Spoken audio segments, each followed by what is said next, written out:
नमस्कार, मैं हूं आपके साथ अनुष्का और आप देख रहे हैं तक्षित न्यूज। पुलिस ने युवती को संक्रमित इंजेक्शन लगाने वाले फरार चल रहे 2 आरोपियों को गिरफ्तार किया है। पकड़े गए आरोपियों में से एक आरोपी ने युवती को इंजेक्शन लगाया था, तो दूसरे आरोपी ने युवती का रास्ता रोका था। पिछले दिनों एक सिरफिरे आरोपी ने युवती के द्वारा दोस्ती करने से मना करने की बात का बदला लेने की भावना से संक्रमित रक्त इंजेक्शन अपने 2 साथियों को भेजकर इस घटना को घटित करवाया था, जिसमें पुलिस ने इस घटना का मुख्य आरोपी और उसके बाकी 4 साथियों को पहले ही गिरफ्तार कर लिया था। वहीं 2 आरोपी फरार थे, जिनको पुलिस ने आज गिरफ्तार किया है। ये सराफा बाजार में जो एक प्रकरण कुछ दिन पहले हुआ था कि एक लड़की को इन्फेक्टेड इंजेक्शन कुछ लोगों ने लगाया था, उसमें टोटल 7 आरोपी हमने आइडेंटिफाई किए थे।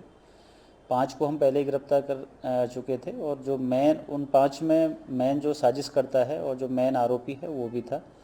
इसमें 2 लोग अभी तक फरार थे, जिसने इंजेक्शन लगाया और जिसने उस लड़की को रास्ता रोका था। जिसने इंजेक्शन लगाया उसको हमने अभी कल उज्जैन से गिरफ्तार कर लिया है, उज्जैन से हिरासत में लिया है और उसके साथी को भी कल हमने गिरफ्तार कर लिया है। दोनों ही लड़कों को इस पूरी घटना को कारित करने के लिए 5-5 हज़ार रुपये जो मुख्य साजिश करता है, जो आरोपी है, उसके द्वारा दिए गए थे और उनको सिर्फ ये बताया गया था कि इस तरीके से जाके इस लड़की को पीछे इंजेक्शन लगाना है। पूरी घटना का उन्होंने खुलासा कर दिया और जो पैसे देने की बात आ रही वो भी उन्होंने कबूल किए। उनको कल पूरी हमारी जो लीगल प्रोसेस है उसको करने के बाद माननीय न्यायालय के सामने पेश कर दिया, जहाँ से उनको आगे जुडिशियल रिमांड में भेज दिया। टोटल इसमें 7 आरोपी थे, 7 के साथ गिरफ्तार हो गए हैं और इसमें बहुत अच्छी कार्रवाई हमारे टीआई साहब ने और एसीपी साहब ने की है। बहुत पीछे पड़ के लग के जो 7 आरोपी थे और जो पूरी घटनाक्रम है उसका खुलासा किया। एरोड्रम थाना क्षेत्र की मानुश्री कॉलोनी में दिन दहाड़े चोर ले उड़ा पान मसाला कारोबारी का सामान। चोरी की घटना सीसीटीवी में हुई कैद। दरअसल पूरा मामला एरोड्रम थाना क्षेत्र के मनुश्री कॉलोनी का है, जहां रहने वाले जितेंद्र कालरा द्वारा थाने पर शिकायत दर्ज कराई कि वह पान मसाले का व्यवसाय करते हैं और पान मसाले से भरा हुआ कार्टून घर के परिसर में ही रखा हुआ था, जिसे अज्ञात व्यक्ति घर का दरवाजा खोलकर अपने 2 पहिया वाहन पर रखकर फरार हो गया। वहीं पूरे मामले में पुलिस ने सीसीटीवी फुटेज के आधार पर प्रकरण दर्ज किया है। थाना एरोड्रम की यह घटना है। एक सीसीटीवी फुटेज वायरल हुआ है जिसमें कि एक घर के जो गेट पर एक कार्टून रखा हुआ था, तभी एक व्यक्ति जो कैप लगाए हुआ आया था और उसके द्वारा वो कार्टून लेकर गायब हो गया और वहाँ पर ये घटना सीसीटीवी में कैद हो गई। इसमें थाना प्रभारी एरोड्रम के द्वारा उसमें जाँच की जा रही है। फुटेज आया है, उसमें गाड़ी का नंबर भी दिख रहा है, तो उसमें आइडेंटिफाई किया जाकर वैधानिक कार्रवाई सुनिश्चित की जा रही है। इंदौर के एरोड्रम थाना क्षेत्र में आभूषणों को अभिमंत्रित करने का कहकर लूटकर भागने वाली साधु की पुलिस तलाश कर रही है। कार से घूमते हुए सुबह सुबह लोगों को अपना निशाना बनाने वाले लुटेरे साधु इंदौर में एक एएसआई सहित 3 लोगों को लूट चुके हैं।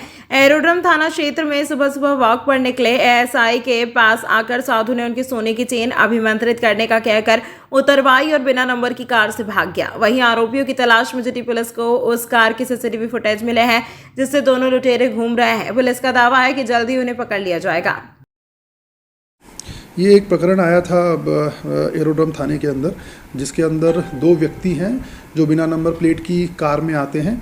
उसमें एक व्यक्ति ने अघोरी बाबा का वेश धारण कर रखा है, दूसरा व्यक्ति गाड़ी चालक है। ये लोग क्या करते हैं, ये लोग लोगों को आशीर्वाद देने के बहाने से या उनके गले में कोई चेन हो या कोई घड़ी हो, उसका शुद्धिकरण करने के बहाने से लोगों के साथ ठगी करते हैं। तो इसी प्रकार का मामला एरोड्रम में आया था, जब मॉर्निंग गश्त के अंदर जब एक व्यक्ति वॉक कर रहा था तो उसको इन्होंने आशीर्वाद देने के बहाने गाड़ी के अंदर बुलाया और उसकी चेन लूटकर वारदात उसके साथ कायम की है। तो इसके अंदर पुलिस उनका पीछा कर रही है और संभवतः हमको इसमें 1-2 दिन के अंदर सफलता मिलने में सफलता प्राप्त होगी।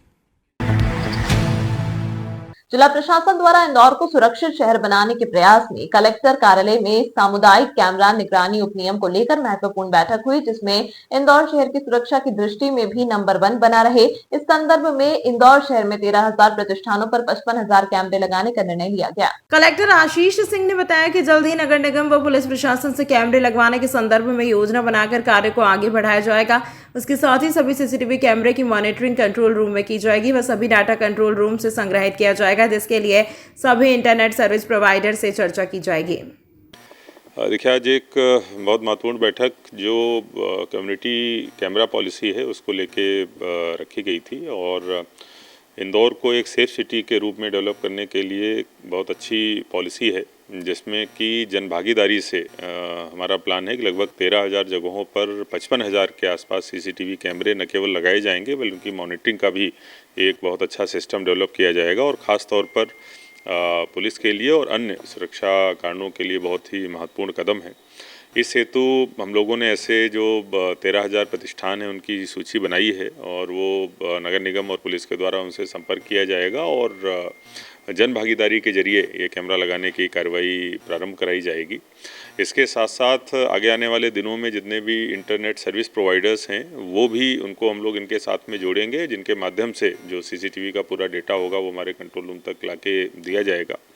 बहुत ही सुगम और सरल, बहुत ही कम दामों पर सीसीटीवी मुहैया हो सके और अच्छे स्पेसिफिकेशन के मुहैया हो सके, इसके लिए एक हमारे द्वारा लिस्ट भी बनाई जाएगी और जो स्पेसिफिकेशन के साथ में सस्ते दरों पर सीसीटीवी मिलेंगे वो लिस्ट उनसे शेयर भी करी जाएगी। एक पूरी सूची होगी, उनमें से जिससे भी चाहेंगे वो प्राइवेट प्रतिष्ठान उस सूची में से किसी भी वेंडर से उसको क्रय कर सकेंगे। इंदौर में प्रशासन के लाख प्रयासों के बाद भी जिले में अवैध खनन के मामले थमने का नाम नहीं ले रहे हैं। सांवेर तहसील में अवैध खनन का एक बार फिर से मामला सामने आने के बाद प्रशासन की कार्यप्रणाली पर फिर सवाल उठने लगे हैं। इस बार फिर से सांवेर क्षेत्र में बिना अनुमति के चल रहे अवैध खनन की सूचना पर प्रशासन की टीम ने मौके पर दबिश दी। टीम को देखकर यहां अफरा तफरी मच गई। कुछ कर्मचारी यहां से भाग निकले, जिसके बाद टीम ने यहां से एक पॉकलाइन मशीन को जब्त किया है। कलेक्टर आशीष सिंह ने अवैध खनन करने वालों के खिलाफ प्रभावी कार्रवाई की बात कही है। इंदौर जिले में लगातार सामने आ रहे अवैध खनन के मामले में कई जिला प्रशासन के कई अधिकारी और कर्मचारी भी शक के दायरे में है। संभावना है कि इन्हीं की मिलीभगत से जिले में लगातार अवैध खनन के केस बढ़ने लगे हैं। देखिए, एक सूचना मिली थी जिसके तहत टीम ने वहां पर कार्रवाई करी है और कुछ मशीनें भी वहां से जब्त हुई हैं। अभी मेरे पास फाइनल आंकड़ा तो नहीं है, लेकिन जो भी जब्ती हुई है उसके आधार पर एडिशनल कलेक्टर के न्यायालय में प्रकरण को प्रस्तुत किया जाएगा और वहां से उसका निराकरण किया जाएगा। भविष्य में भी अगर कोई भी इस प्रकार से अवैध खनन की शिकायतें मिलती हैं तो बहुत ही कड़ी कार्रवाई उनके खिलाफ करी जाएगी। कि अगर ऐसे कोई तथ्य हैं या कोई साक्ष्य हैं अगर उपलब्ध कराए जाते हैं तो निश्चित रूप से वो भी जांच के दायरे में आएंगे। अगर कोई ऐसी शिकायत प्राप्त होती है तो निश्चित रूप से उसकी भी जांच कराई जाएगी। तमाम महत्वपूर्ण खबरों के लिए देखते रहिए तक्षक न्यूज।